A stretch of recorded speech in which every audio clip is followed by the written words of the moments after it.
আসসালামু আলাইকুম এভরিওয়ান।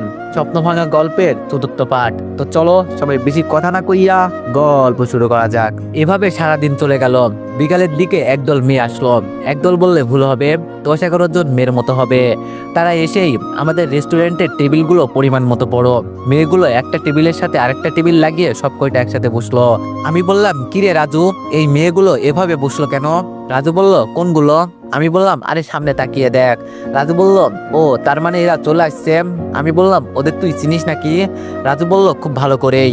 আর ওই যে চিকন করে একটা মেয়ে দেখতে পাচ্ছিস না, ওইটা সবার লিডার। ওকে সবাই ভয় পায়। ও হলো এই এলাকার বড় বোন।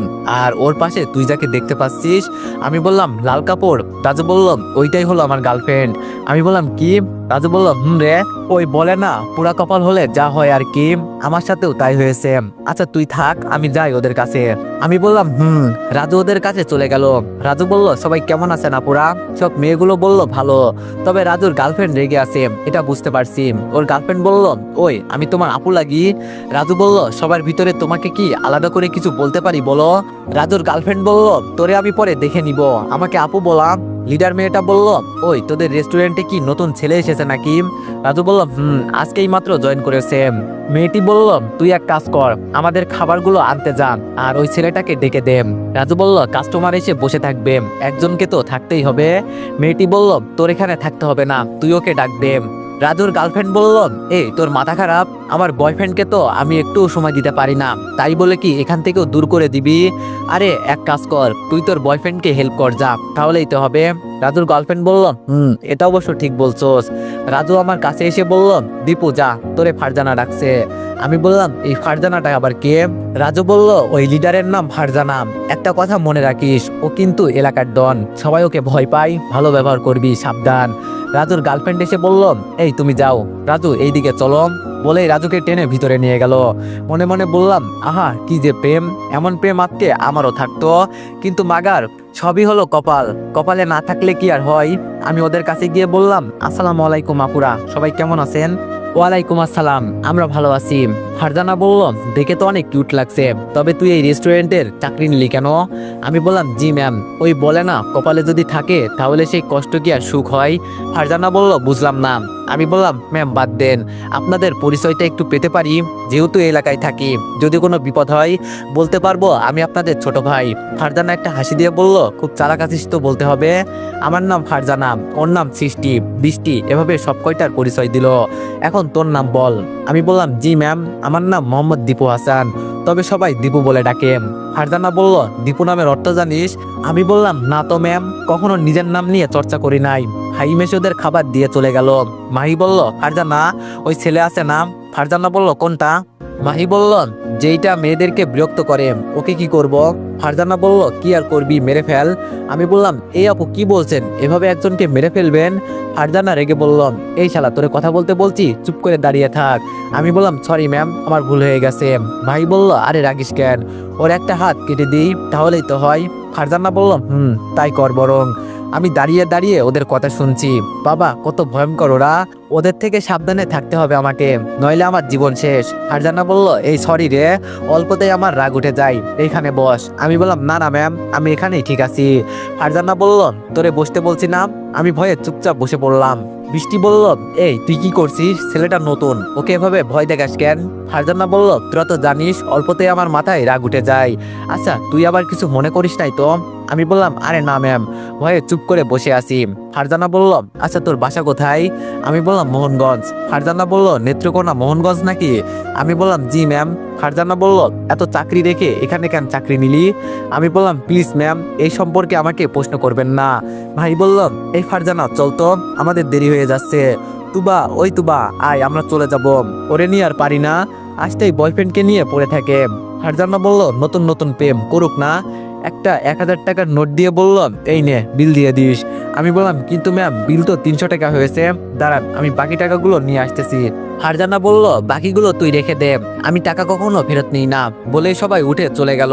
আমি বিলটা দিয়ে দাঁড়িয়ে আছি আর চিন্তা করছি, বড় লোক মানুষ, বাবার টাকার অভাব নেই, টাকা ফেরত নিবে কেন? রাজু বলল, কিরে দাঁড়িয়ে দাঁড়িয়ে কি চিন্তা করছিস? আমি বললাম, এই তুবা তোর গার্লফ্রেন্ড হলো কি করে রে? রাজু বলল, তুই আমার গার্লফ্রেন্ডের নাম জানিস কিভাবে? আমি বললাম, আরে ওরা তখন তোর গার্লফ্রেন্ডের নাম ধরে ডাকছিল, তখন শুনেছি। রাজু বলল, ও আচ্ছা। আমি বললাম, এখন তোর কাহিনী বল। রাজু বলল, আর বলিস না, ওরা প্রথম দিন আসতেই ওই তুবার নাকি আমাকে পছন্দ হয়ে যায়, পরে আমাকে সবার সামনে প্রপোজ করে।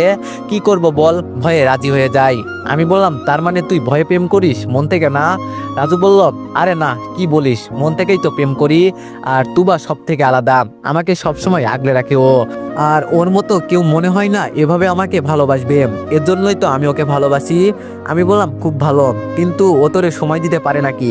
রাজু বলল, ও সময় দিবে আর না দিবে কি, যখন আমি ফ্রি থাকি ওকে ফোন করতে ও চলে আসে। আমি বললাম, বুঝতে পারছি, কাজ করছি আর রাজুর সাথে কথা বলছি। আমি বললাম, আচ্ছা রাজু, আমাকে একটা টিউশনের ব্যবস্থা করে দিতে বলছিলাম, ওইটার কি হলো?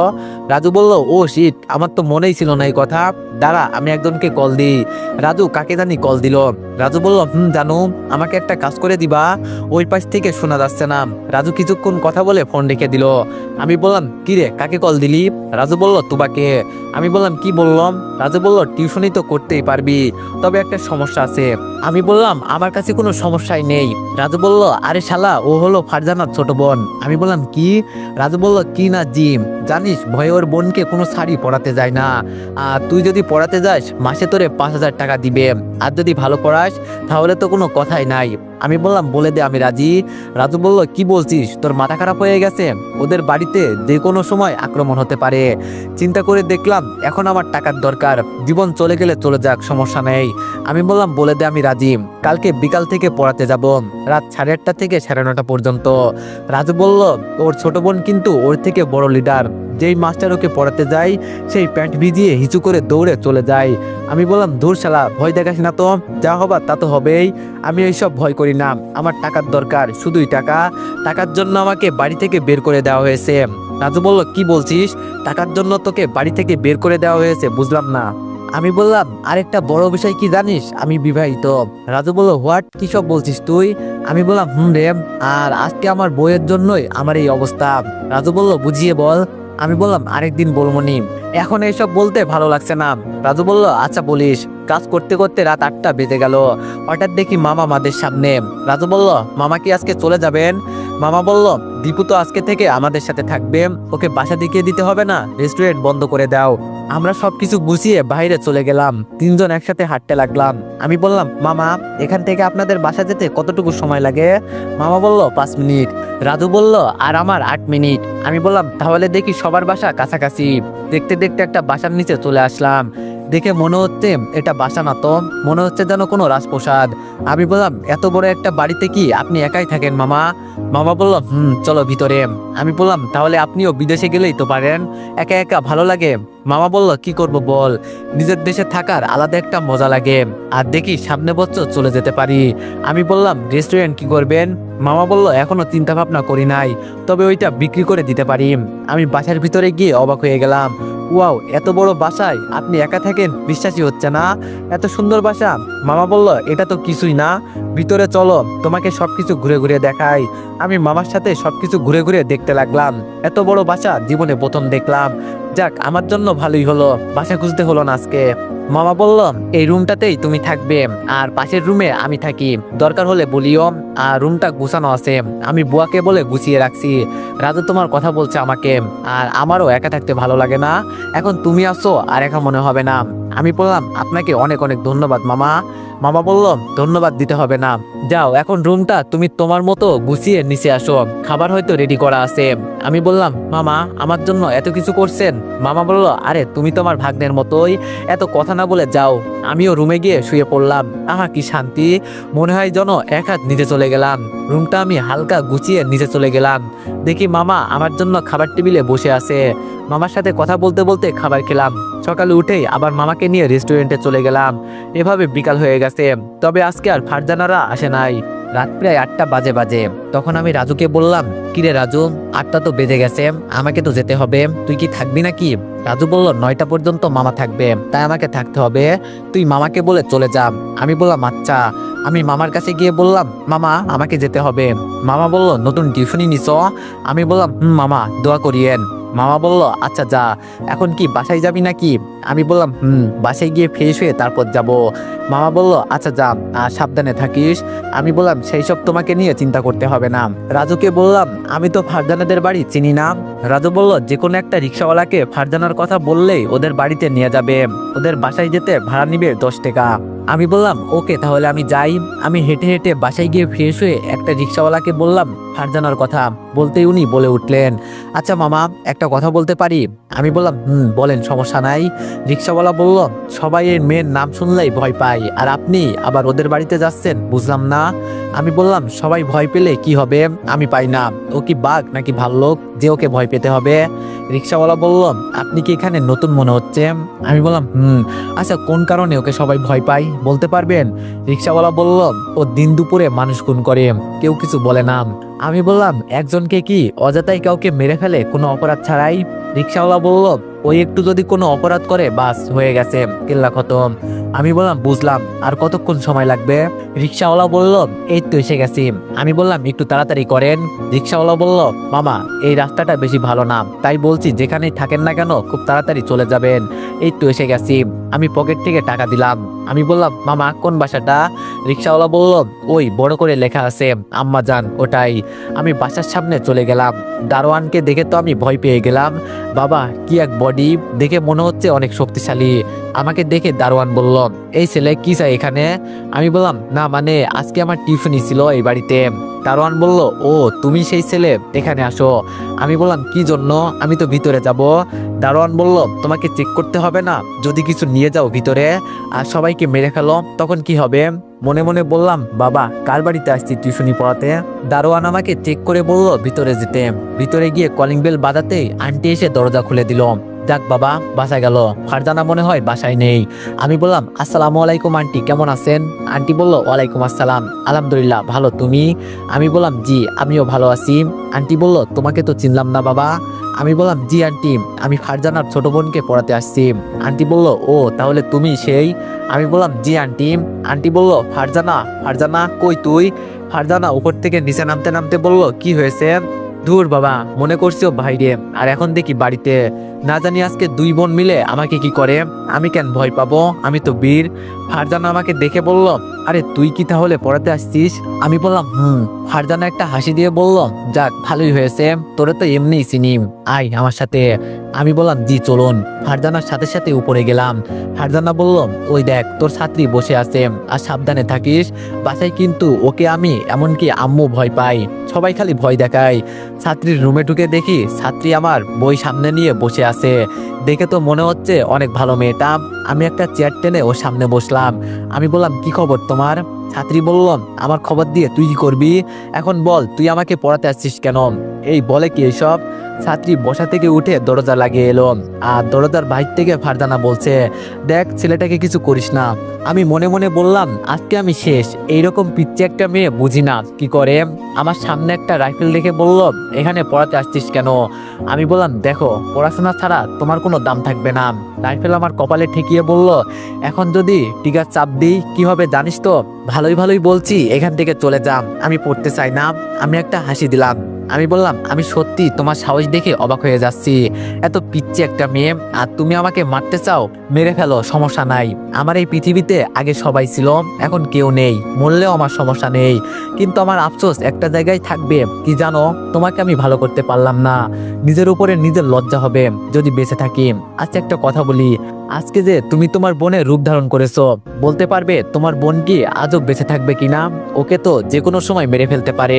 এই যে আমার মাথায় রাইফেল ঠেকিয়ে আসো, বলছো আমাকে মেরে ফেলবে। আজকে যদি তোমার বইয়ের সাথে সম্পর্ক থাকতো, তাহলে আজকে রাইফেলের জায়গায় তোমার হাতে বই থাকতো। আর তুমি যে একটা মেয়ে, এটা কেউ বিশ্বাস করবে না, এটা জানো? তোমার বোনের বিষয়ই বলি, ওকে কেউ বিয়ে করতে চাইবে না, এটা তুমি জানো? ওর মতো মেয়ে কোন ছেলে বিয়ে করবে বলো, যে দিন দুপুরে মানুষ খুন করে? তাকে বিয়ে করতে, আর যদিও বিয়ে করে তাও ভয়ে করবে। আর আজকে যদি পড়াশোনা করতো, তাহলে আজকে হয়তো কোনো বড় ধরনের চাকরি করতো। তাই আমি তোমাকে বলছি, সময় থাকতে বই ধরো, এটা রেখে মানুষ তোমাকে ভালো বলবে, তোমার বোনের মতো খুনি বলবে না, বলবে মেয়েটা খুব ভালো ছিল, এজন্য আজকে বড় চাকরি নিয়েছে। তোমার মতো মেয়ের হাতে এটা মানায় না। ওই আয়নার দিকে তাকিয়ে দেখো, কি সুন্দর চেহারা তোমার, একদম পিচ্চি মেয়ে। আর তোমার হাতে রাইফেল মানাই বলো? এখন ডিসিশন তোমার হাতে। মানুষ মারবা নাকি পড়াশোনা করে মানুষকে সাহায্য করবা? আমাকে দিয়ে শুরু করো, কেউ টেরও পাবে না। এমনি আমার কেউ নাই, আমি আর কোনো কথা বলছি না, চুপ করে আসি, দেখি কি বলে।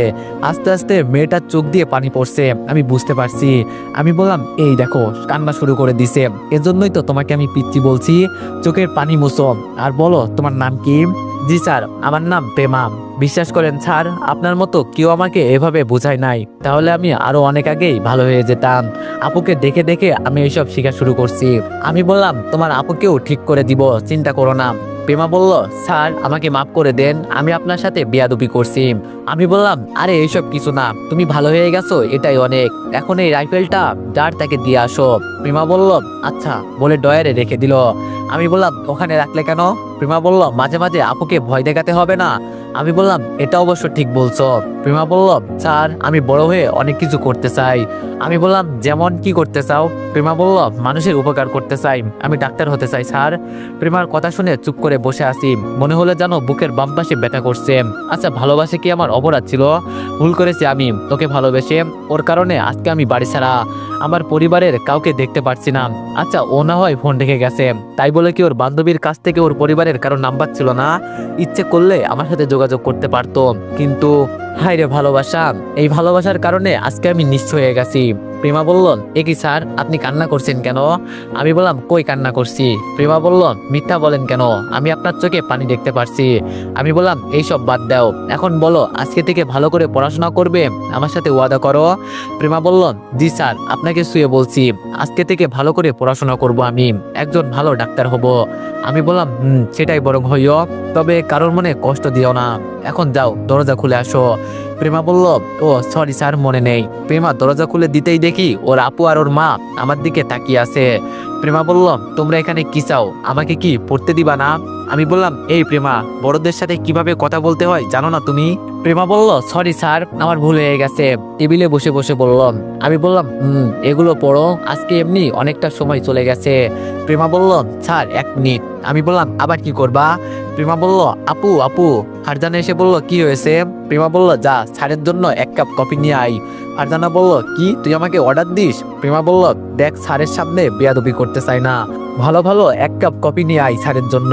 ফারজানা আমার দিকে চোখ লাল করে তাকিয়ে চলে গেল। আমি বললাম, এই তো গুড গার্ল। প্রেমা পড়তে লাগলো। একটু পর ফারজানা আমার হাতে কফি দিয়ে চলে যাবে, এমন সময় বললাম, এই মেয়ে এখানে আসো। ফারজানা চোখ গরম করে আমার দিকে তাকিয়ে আছে, কিছু বলতে পারছে না, কারণ ওর ছোট বোনকে আমি হাত করে ফেলছি। আহা, কি মজা যে লাগছে বলার বাইরে। আমি বললাম, এই মেয়ে তোমার নাম কি, আর এখানে কি কাজ তোমার? প্রেমা বলল, আরে স্যার, ও আমার বড় বোন, সমস্যা নেই, কাজের বুয়ার মতো, যা বলবেন তাই করবে। এই মেয়ে, তুমি এখন এখান থেকে যাও। ফারজানা চলে গেল। আর মনে হচ্ছে যেন আমার কিছু একটা হবে। আমি আর প্রেমা হাসতে লাগলাম। প্রেমা বলল, স্যার এখানে কি আঙ্কেল আন্টি থাকে? আমি বললাম, আমার কেউ নাই, আমি একাই। প্রেমা বলল, সরি স্যার। আমি বললাম, আরে বাদ দাও, এখন বলো তুমি চকলেট খাবে? প্রেমা বলল, কে এনে দিবে? আমি বললাম, এই নাও, আসার সময় তোমার জন্য নিয়ে আসছি। প্রেমা বলল, ধন্যবাদ স্যার, আপনি অনেক ভালো। আমি বললাম, সবার কাছে ভালো হলে কি হবে, নিজের আপন মানুষগুলোই তো পর করে দিল। প্রেমা বলল, বুঝলাম না স্যার, আপন মানুষ বলতে?